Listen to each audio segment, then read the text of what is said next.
This is part 6 of torts, looking at damages, also known as harm. We have actual damages, must show actual damages and or harm, personal injury and or property damage. If actual damage is proven, then may recover economic and non-economic damages. Nominal damages are unavailable in a negligence action. Mitigation of damages, plaintiff must take reasonable steps to mitigate. Failure to use reasonable care to treat a wound is an example. Contributory negligence jurisdiction precludes recovery for additional injury. Comparative negligence jurisdiction, recovery not precluded. Failure to mitigate taken into account. Categories of damages: you have medical, rehabilitative expenses, past and or future. Medical and rehabilitative expenses.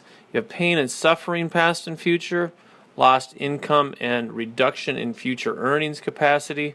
In regards to property damage, the general rule, this is for real or personal property, the plaintiff may recover the difference between the fair market value of the property before and after the injury. Property damage and costs of repairs, this is for personal property. This is allowed as an alternative, provided the cost does not exceed the value of the property. You can't pay more to fix it than it would cost us to buy a new one.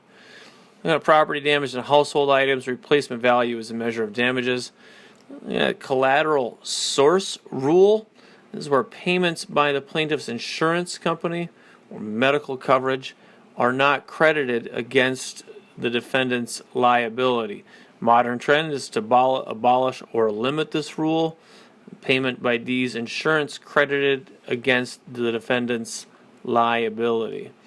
Then the plaintiff will get paid twice, wouldn't they?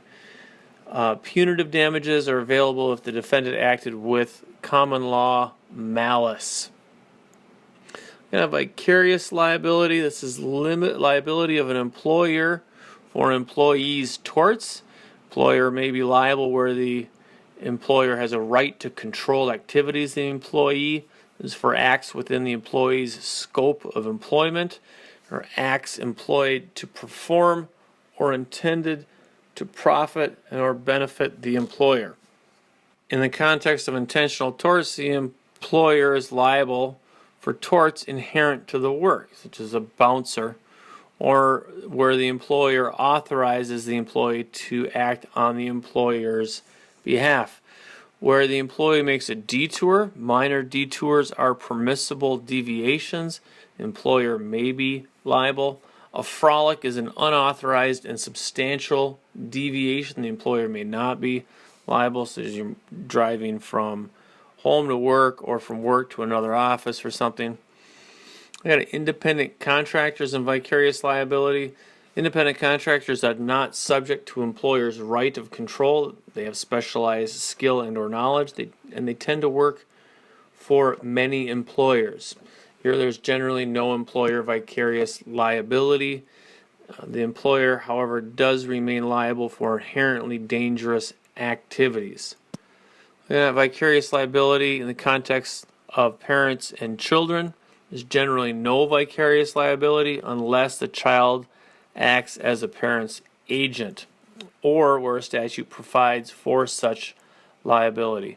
Vicarious liability for parents and children in the context of negligence liability. There is a duty to exercise reasonable care provided the parent has the ability to control the child and knows or should know of the necessity for exercising such control, such as you have a rambunctious child. Vicarious liability and the Dram shop rule. Most states limit liability to situations where the defendant was a minor or intoxicated at the time of the sale. Sharing liability among multiple plaintiffs. You have joint and several liability.